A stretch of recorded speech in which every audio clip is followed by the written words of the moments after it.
and I thank the chairman for his questions. This time, I'd like to recognize my friend from Indiana, Mr. Mrvan, for 5 minutes. Thank you, Mr. Chairman. Mr. Secretary, I thank you for joining us today. My district is in Northwest Indiana. I'm home to BP Amoco, one of the largest oil refineries east of the Mississippi River, also one of the top steel-producing regions in the nation.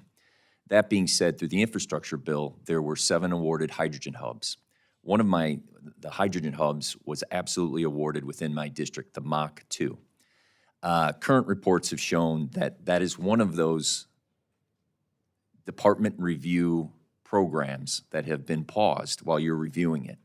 I'd like to ask specifically, what is the criteria in which you are judging that specific project? 2, I just want you to know, with the theme in a bipartisan way, we are working with Senator Young. We've worked with the governor, then Holcomb, now Governor Braun, in Indiana, the state legislature, to set the table for the hydrogen hub. It creates 12,000 construction jobs. It allows for our steel industries to have a cleaner distribution by capturing carbon. It is a blue hydrogen, and it is something that will be transformational in economic development within my community. With that, I'd like to ask you what the current status is and the criteria of which you are judging it. Because like you mentioned, you take your job deathly serious. I take work and wealth in my community deathly serious, and this is something that creates work and wealth, has passed the Congress, and is now being reviewed by the Department of Energy. Thank you, Congressman, for that question. And I've seen several articles or headlines as well that we're canceling the blue state projects and advancing the red state. I don't even know where these rumors or this stuff comes from. Well, they're not coming from us. Oh, I know it's not coming from you, but I'm saying it's all out there in the press. Everyone reads and hears. And look, we have made, and maybe to some people's frustration, 0 decisions on projects yet, because key to me was to get thorough data and a process that was thoughtful, thorough, and deliberate. So what is the process and what is thorough data? Give me examples of that. So all of the hydrogen hubs today, right now, are being funded in feasibility studies. They're developing, what's the economics going to be, where's the capital sources coming from, where the potential offtake's going to be at the end.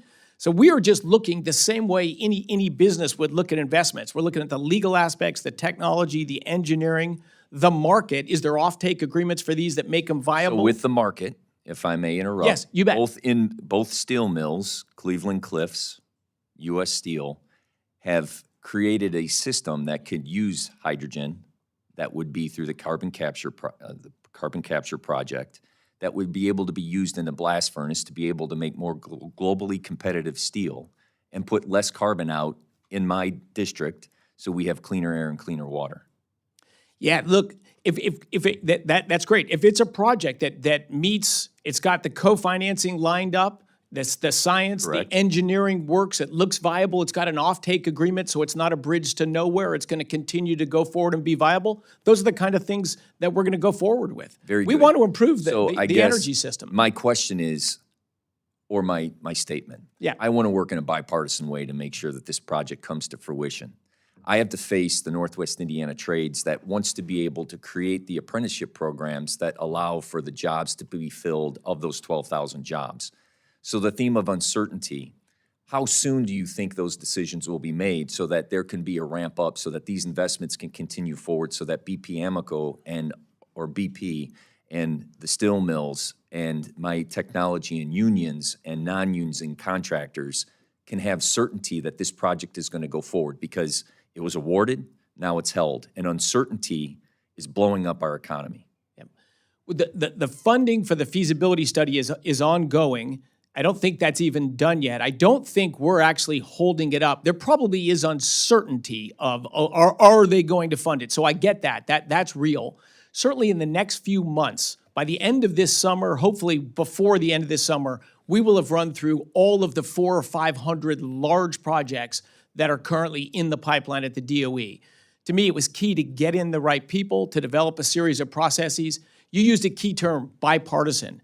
My whole life, I've been outspoken about energy my whole life, and I've always said energy should not be political. It's the basic infrastructure of human lives. And creating work and wealth in my district, along with energy, is something that should be done in a bipartisan way.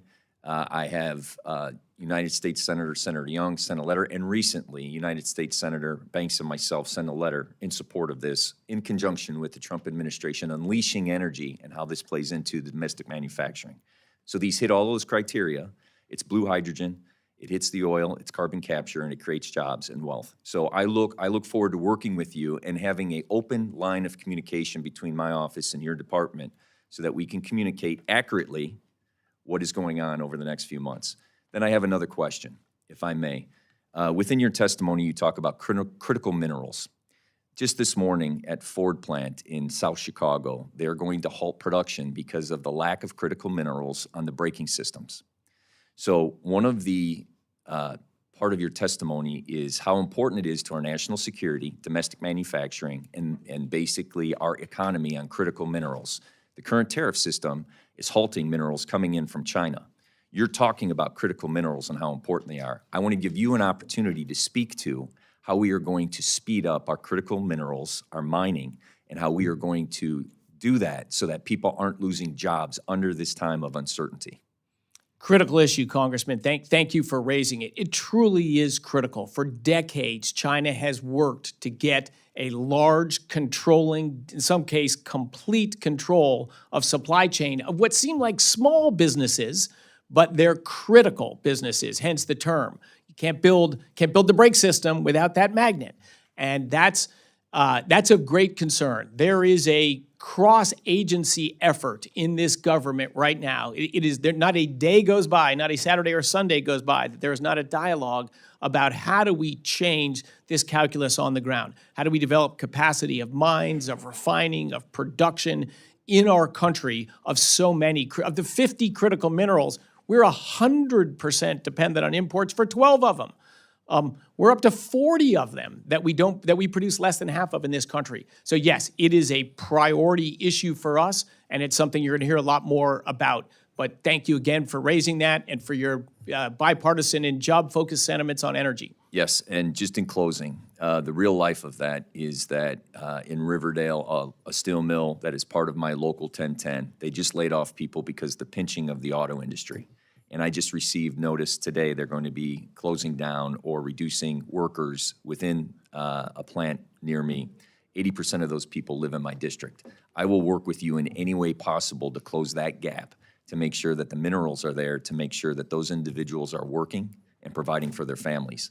So we take that deathly serious together, and I want to work with you in order to find solutions quickly so that there isn't this uncertainty and economic disruption to those people's lives.